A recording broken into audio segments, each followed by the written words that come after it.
మీకోసం నేను కొన్ని ప్రాబ్లమ్స్ చేస్తాను, ద సేమ్ టైం కొన్ని ప్రాబ్లమ్స్ ఇస్తాను. వాటికి ఆన్సర్స్ని మీరు కామెంట్ బాక్స్లో కామెంట్ చేయండి.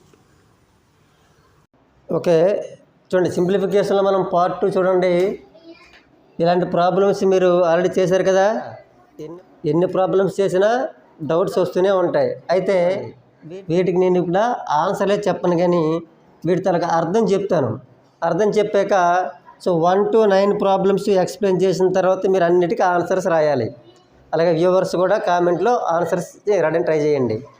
ఫస్ట్ ప్రాబ్లం చూడండి. చదివేటప్పుడు దీన్ని ఎలా చదువుతున్నాం మనం?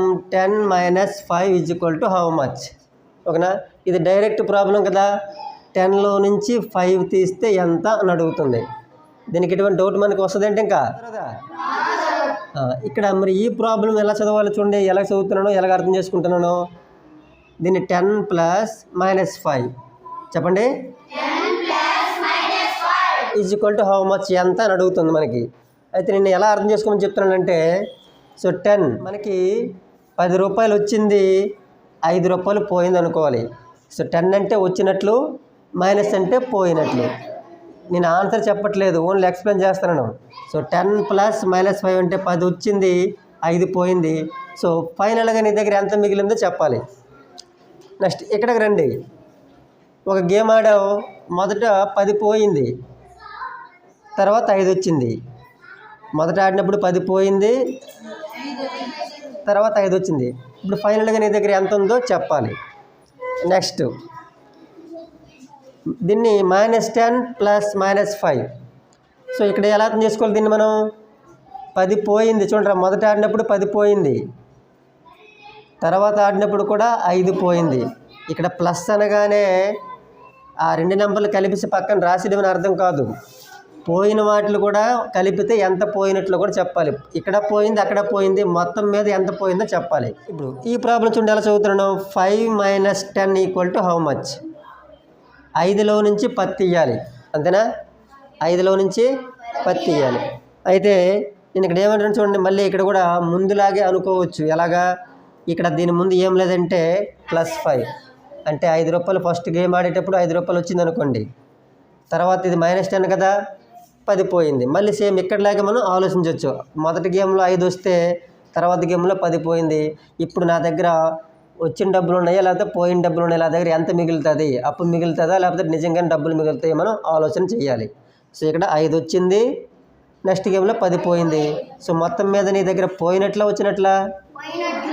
ఎంత పోయిందో అక్కడ రాయాలి. పోతే మైనస్ పెట్టాలి, వస్తే అది. ఇప్పుడు చూడండి -5 - 10 మైనస్ కనిపించగానే తీసివేత్తని అర్థం చేసుకోవడం కాదు ఇక్కడ. -5 - 10 అంటే అర్థం ఏంటారా? మళ్ళీ ఇక్కడ కూడా అలాగే అనుకోవాలి. మొదటి గేమ్ ఆడినప్పుడు 5 పోయింది, మైనస్ ఉంటే అర్థం ఏంట్రా? మళ్ళీ ఆడావు, మళ్ళీ 10 పోయింది. మొత్తం మీద 2 దగ్గరలో పోయింది కదా. ఎంత పోయిందో అక్కడ రాయాలి, దాన్ని మైనస్ ఉపయోగించి. ఇక్కడికి రండి. మొదట ఆడావు, 10 వచ్చిందా పోయిందా? ఎలా చెప్పగలుగుతున్నావు?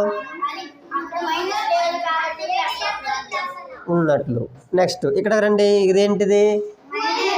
అంటే వచ్చిందా పోయిందా? మరి మొదట గేమ్ ఆడలో 10 వచ్చింది, తర్వాత గేమ్లో 10 పోయింది. మొత్తం మీద ఆడికి ఏం మిగులుతుంది మీకు ఒక ఐడియా వచ్చి ఉంటుంది. ఓకేనా? నెక్స్ట్ మళ్ళీ ఆడావు -10 అంటే నెక్స్ట్ మళ్ళీ పోయింది. ఓకేనా? కాబట్టి ఇక్కడ ఏంట్రా? పోయిన డబ్బులకి మళ్ళీ పోయిన డబ్బులు కలుపుతున్నావు ఇక్కడ, అంతే తప్ప వచ్చిన డబ్బులను కాదు. ఇక్కడ పోయింది, మళ్ళీ ఎంత పోయింది, మొత్తం మీద ఎంత పోయింది, మొత్తం ఎంత పోయిందో చెప్పడమే ప్లస్. ఇక్కడ మొత్తం ఎంత పోయిందో ఇక్కడ రాయాలి. పోయిందంటే మరి ప్లస్ రాస్తామా, మైనస్ రాస్తామా? ఇక్కడికి రండి. దీన్ని మళ్ళీ ఎలా అర్థం చేసుకోవాలి చూడండి. -10 - 10 అంటే ఇక్కడ తీసివేత కాదు. ఫస్ట్ గేమ్ ఆడావు, 10 పోయింది, మళ్ళీ గేమ్ ఆడావు, మొత్తం మీద పోయినట్లేనా? ఎంత పోయిందో రాయాలి. మరి ఆన్సర్స్ రాస్తారా?